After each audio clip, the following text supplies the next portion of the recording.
I haven't done an interview for a long time, by the way. I haven't done one in 5 minutes.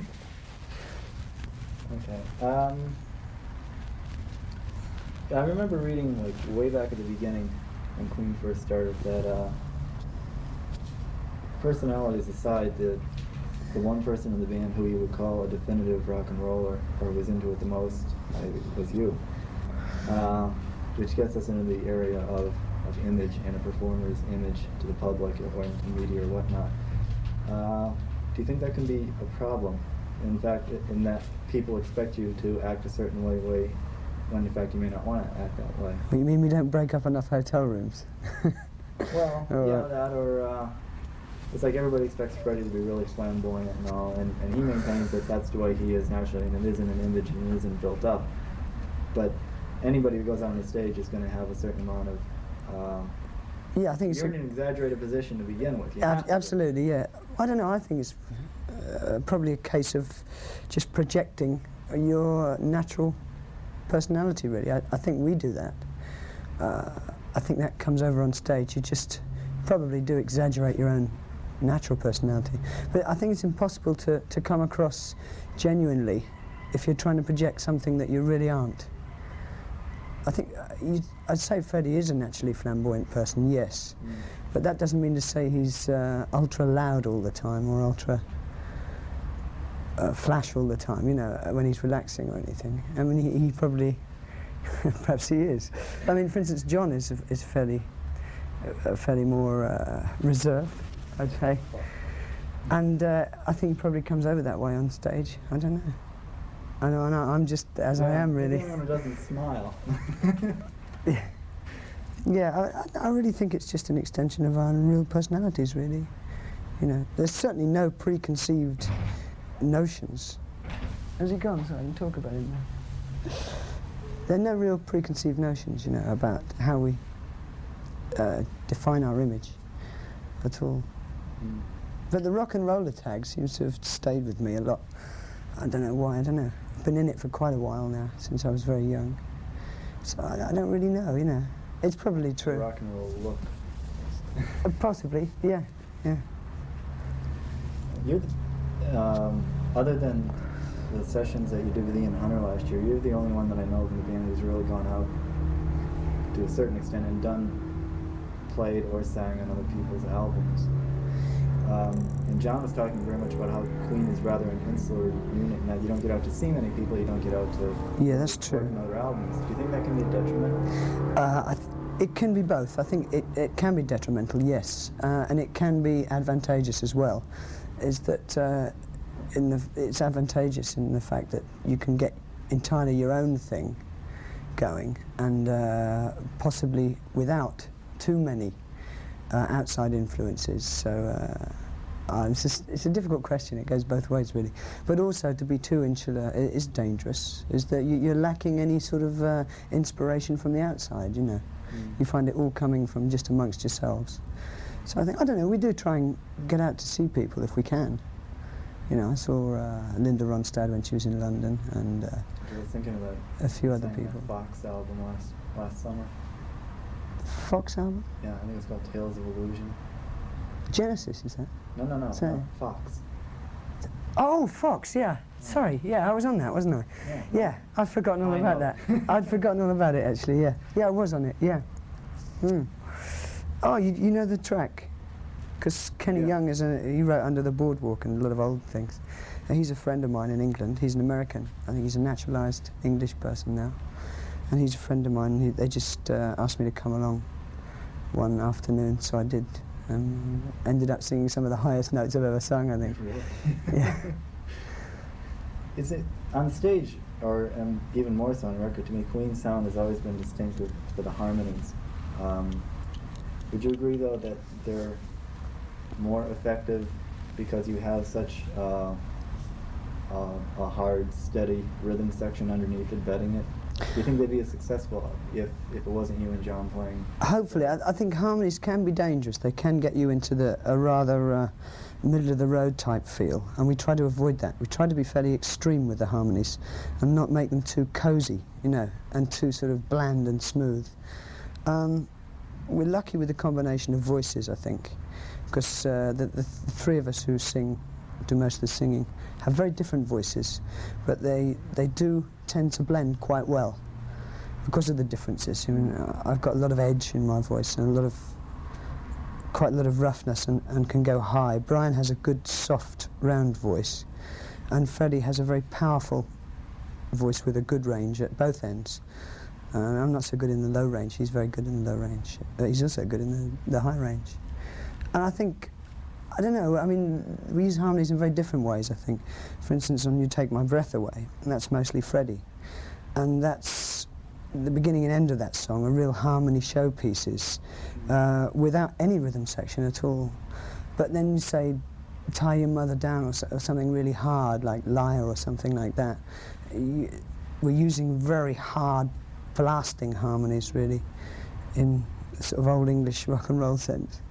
It's really quite with a rhythm section. Because the engineer that I work with when we record the show, the first time we heard Somebody to Love Us on a car radio, yeah, I remember thinking, wow, that's really odd. And he said, sounds really good, but he didn't want to admit that he liked it right away because he was afraid it was something like the Partridge Family or something equally MOR, you know. And he said, then it was finished, and then it was Queen, and he went, oh. Then he said, yeah, well, you know, it makes sense after, you know, Bohemian Rhapsody. You never find a record by them with a guitar break like that. Yeah. But it's the same thing. It's the same thing. There was a band I remember called Capability Brown, who specialized. Oh yeah, a lot in, like, used to be Tony Rivers and the Castaways. And now they're Crazy Cat. Are they? Yeah. I can't remember whoever's left of them. But I played, you know, that record for somebody one night, and they said, it sounds like an English boys' choir. No. That's funny, because what we were trying to do, we were trying to like combine our sort of sound with almost a gospel sound on it. I don't know. I like the live version. We wanted to try and get some sort of real feel. Yeah, it's a very hard song to do live. We're very nervous about doing it on this tour by itself, because there are so many harmony parts on the record, and on stage there are only basically 3 of us singing.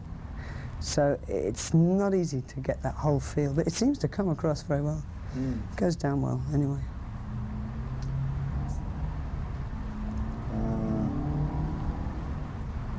You already answered a couple of questions I had written here. But do you think that the way that Queen was organized and presented to the public when it first got together is a more viable way for a band to go nowadays, rather than slugging it away on the small club circuit and making a name for yourself by your sweat? I think it's the most viable way. We did, because we did it the way we wanted to do it. But we've been asked that sort of question before quite a bit. A lot of people forget, I think, that you know, most of us had paid our dues anyway before in different bands. You know, I mean, I've been playing since I was 13 in earning money in bands, you know, which is quite a long time now. And you know, Brian and I were in a band before, and we did all our trips up the M1, and which is a big freeway in England, you know, to a lot of the gigs. I don't know, we've been around for years working at it. And when we got Queen together, we wanted to do everything right, get as little as possible wrong, drawing on all our experience. And we did try to avoid the real basic slogging. We tried to go in at some sort of a few steps up the ladder. And I don't know, it seems to have worked quite well, yeah. Do you think that, as I think you'll find maybe now that more and more bands are trying to enter the business at a higher level, say at a concert level or whatnot, as opposed to working in clubs? Yeah, I mean, it's not an easy thing to do, because, I mean, to enter at a concert level, you've either got to support somebody big, you know, and get all the record company support behind you, or you've got to have you've got to be a draw if you're going to headline. I mean, you can't play big concerts unless you can attract the people, you know, to the concerts. So, I mean, the first time we came to America, we supported Mott the Hoople, and which was a good way to get ourselves to larger audiences than we would have been able to play to by ourselves. But unfortunately, that tour was stopped short. And I think we were lucky the next time, through the relative record success, to be able to come in and start to headline on our own. Yeah, I remember that first tour. Yeah, it seems that it seems almost like the band learned a lesson last year and the year before on as far as support acts go, whereas now you. I think we're learning Lizzie lesson. with you. Yeah, And it's like it's a really nice compatible bill. I think it's a great bill. Um, Yeah. Do you see a time where you might drop the idea of a support act altogether and just do a solo thing? We were thinking about that, but I don't know. I think an audience likes to see some sort of diversity. It's nice to have a support act, and I'll also admit it also warms up the audiences, etc., etc. And they get just used to being in the hall and used to everything. I don't know, but it's not a necessary thing, but I don't know. I think it's a good thing to have. I haven't any really strong feelings on it. But this is a very good... Party with after the show, too. Yeah, true. It's nice to have other musicians around. Yeah. You know, you can bounce off a bit socially, etc. Would you think that, or would you agree that the current punk rock thing that's going through London and New York too is kind of like a backlash towards the big successful rock acts now? It's like a vicious circle. I mean, Yeah, well, it's being portrayed as a sort of backlash. It hasn't really affected us at all. And really, I'm not convinced that the so-called punk rock has caught on with like the real public yet, because there hasn't been one hit record from it yet. You know, no, there might be. You know, I mean, and if I don't know if it's good, if something good comes out of it, great. If nothing good comes out of it, you know, I don't think it'll be successful for long. Yeah, I was thinking. It's interesting. It's a really interesting Patti thing. Smith first started, it was like a manufactured thing. It was like all this press and all this Yeah. hype about the thing. But I think it's this- coming out in New York, and when she gets out to Des Moines, Iowa, it's like, you know, people are going to put vegetables out here or something. Exactly. Yeah. I mean, you've got to go and you've got to come up with the goods. You know, no matter who you are, how much. I think there's a lot more hype behind a lot of the punk stuff than there is with the so-called rock establishment. You know, who at least, I mean, the Zeppelins, etc., of the world have gone out and proved themselves on the road, and you know, people go to their concerts because they like them, because they're good and they come away. I think a lot of it too is self-manufactured hype by either the media or Yeah. record companies are afraid of. It's like, you know, it's like when you and I were growing up. It's like the music we were listening to. Our parents said, "Well, that's a load of rubbish." You know, all Yeah. of a sudden we're turning around and saying, "Well, that's a load of rubbish." And oh Christ, are we Yeah. getting old? You know, and I think that's what's bothering like a lot. I know it's got to be on EMI's mind. And Well, I mean, I'm sure it's on Melody Maker's mind too. Yeah, I mean, I like Rebellion, etc., and whatever. It's nice to. It'd be nice if they could play. Yeah, I mean, it's nice to stick your finger up at people, etc. Mm. But at the same time, I think, I mean, when I was 16, you know, I still was saying, that's good, that's bad, I like that, I hate that. No, I don't know. And to combine the whole thing with an anarchy feel is quite funny when the bands are out trying to scrape the biggest advances they can get. I think EMI just dropped the Pistols. Yeah, this is true, yeah. Would you like to answer the phone? Rather than just using like the album tracks, Yeah. just trying to get talking, because it looks like now Gives gives another dimension as well, Oh, because it's more interesting. Here's the question. Okay. Would you like to sing lead more on stage? I've read in several places that it is said you have the best voice in the band. Yes, I would. However, in the context of Queen, it's not an easy thing to do, because I don't know, I sing a lot from the drums, but to sing lead on stage, I think you have to have, the vocalist should be a focal point in concert when there's singing going on. And for the drummer to sing, I think the whole thing loses a lot somehow. So in that context, it's very hard. I'd like to play guitar as well on stage, but that's hard again, you know. It really means bringing in somebody else. So really, you know, I think I just have to be patient. You know, I'd like to do some things of my own, that, but that would be completely outside Queen. I don't know, to be in a band like this, you have to sort of give and take, if you see what I mean. You sublimate part of yourself. Yeah, exactly, yeah. You do have to sort of sublimate part of yourself to Because I was take thinking, your words. well, I was thinking of what Phil Collins told me last year, is that he said, look, he said, I said, I can sing the lead vocals. I said, I know I can do that. I said, if I can't play drums and sing the lead vocals at the same time. Yeah, said, I used to "I do won't be that." very good. I know, Yeah. it's difficult. I don't know very many people who do But it. he's right, he's a fine drummer too. But he's dead right. I used to sing lead vocals and play drums, and the thing loses a lot visually for a start.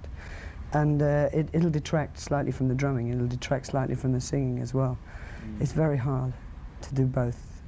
I don't know, I enjoy singing a lot, and I'd like to sing some lead stuff. I like playing guitar too, but it's impossible within the context of Queen on stage, definitely. Especially if you're playing drums. Yeah, you have to sort of, yeah, exactly. You have to sort of make some sort of allowances to make the overall thing, you know, to give the best result overall, I think, within the group context. The thing I find interesting about the band singles-wise is that you had this Killer Queen, Bohemian Rhapsody, Now Somebody to Love, are all kind of in a style that's a little bit lighter than what you would. They're not like Liar, they're not like Keep Yourself Alive, they're not Yeah. like Brighton Rock.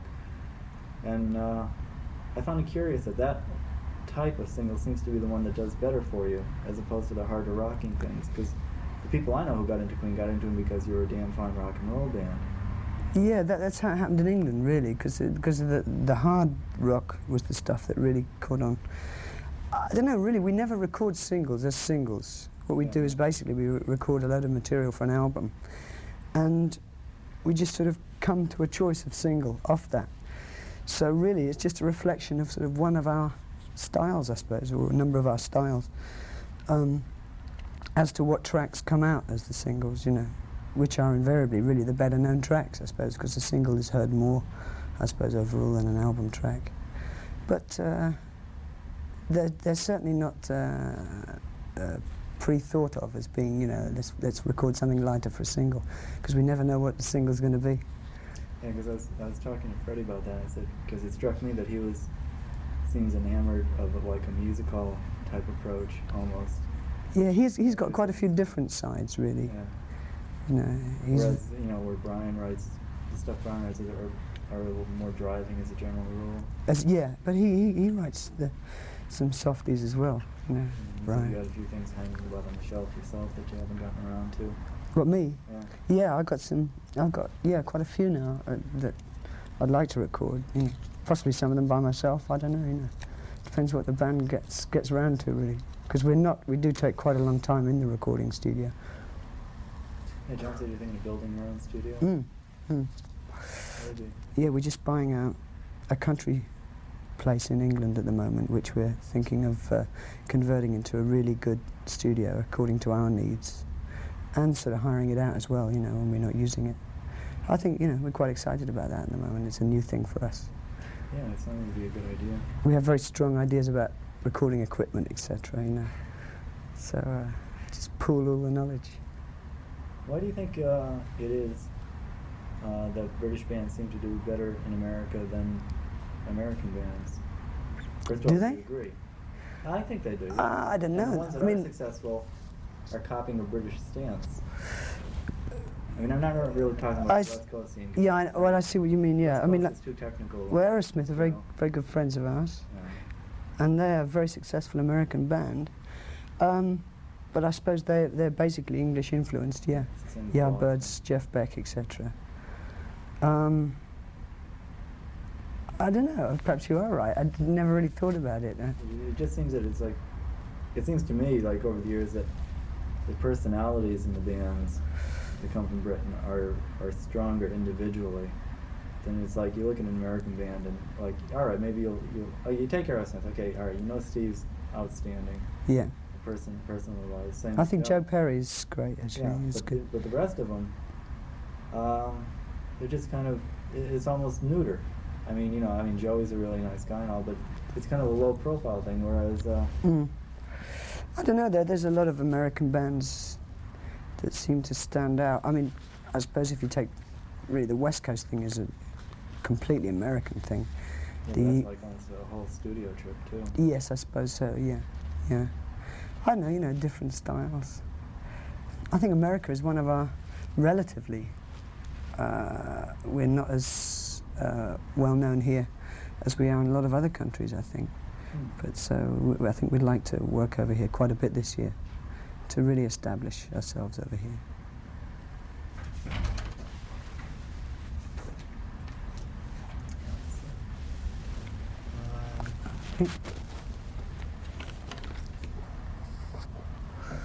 Gosh. Would you, if Queen were full tomorrow, would you be looking for another band? Would you still want to continue as an active musician? I really don't. Oh, I'd definitely continue in the music business, yeah. I never really think about it, you know, because as long as we do go on, I think really to sort of plan things like to think, oh, if the band split up tomorrow, you know, is not it's not a positive direction of thought, really. No. So until it happened, I don't know. I'd definitely record some of my own stuff if that happened, I think, but I don't know, I don't really think about it happening, you know. It doesn't look like it's going to break up. I think it's very important to keep a band identity, to keep the same members, and to pursue that as long as it's actively bringing out good songs, good recordings, you know, and good concerts. Mm. Do you think that one of the secrets to success of bands in the 70s is being able to assimilate a different number of styles and more or less combine them into something else? I was thinking like the very early comparisons of Queen were to like being a combination of Yes and Led Zeppelin. And it seems like the bands in the 70s that have been successful have been able to do that. Yeah, I don't know, it's very hard. I think the longer we're in it, the less we sort of analyse, really, if you know what I mean. We just sort of keep going ahead, doing our own thing as much as possible, possibly being less influenced all the time. I think the most important thing is for a band, basically it has to be good, and it also has to stick together, I think. Really, you just got to stick together and know each other backwards, you know. You've got to almost know what the other person's thinking, I think. But so many people don't seem to stick together, you know, and they just sort of fall just as they're getting somewhere. Well, then I'd say you'd probably be rather unique, because if you really do live in each other's pockets for so long, don't you? And you've got to come to the bottom of the well sometime. Definitely, I mean, I'm sure, yeah. Which is why, you know, I asked about, you know, I mean, getting out and playing with other people and doing other things and whatnot. That's interesting and stimulating, definitely. But for sort of longevity, I think, of success, I think a band has to stick together until there's no longer any point in it sticking together, if you see what I mean. Instead of breaking up before it's reached its peak or its logical height of creativity or whatever. Knowing when to quit. Yeah, It's rather yeah. like being an athlete. Yeah, yeah. But mind you, when it is all over and there's not really much coming out of it anymore, you've got to quit then, I think. I'm sure we will when that happens. Or when we feel that happens, anyway. Whereas you want to have the option of walking out yourself rather than being booted out the door. Oh, yeah, yeah. I mean, the band doesn't work like that anyway. It's very democratic, but, you know, what I think we'll all probably come to that conclusion at the same time, I hope. Because I remember reading an article that compared the aging rock bands to dinosaurs. You know, they just get these behemoths. They go around. They play the 20,000 seat halls. Yeah. Just, you know, and they know it's going to be a 1 million song album before they put it out, and then when you start getting to the point. It's just taking the money and running, yeah. And you don't do it anymore. Yeah. In the words of Steve Miller. And several other people. Let's see. Oh, I don't know if I answered this or not. One of the criticisms I read of the band was that they come across occasionally on stage as too rehearsed or too sterile. If they only knew, too rehearsed, yeah. Well, it's like everything is like, you know, time right down. It's like, obviously it's got to be rehearsed because the lights have got to hit on a certain cue and everything else. Do you think, if aside from the fact of whether or not it's a valid point, do you think that it's going to be any more of a problem for you on this tour when you're going to be playing larger halls to establish any sort of intimacy with the audience? No, I mean, for a start, I don't agree with the over-rehearsing. We did some shows in England this year, which were really, literally we didn't feel we had anywhere near enough rehearsal for the shows.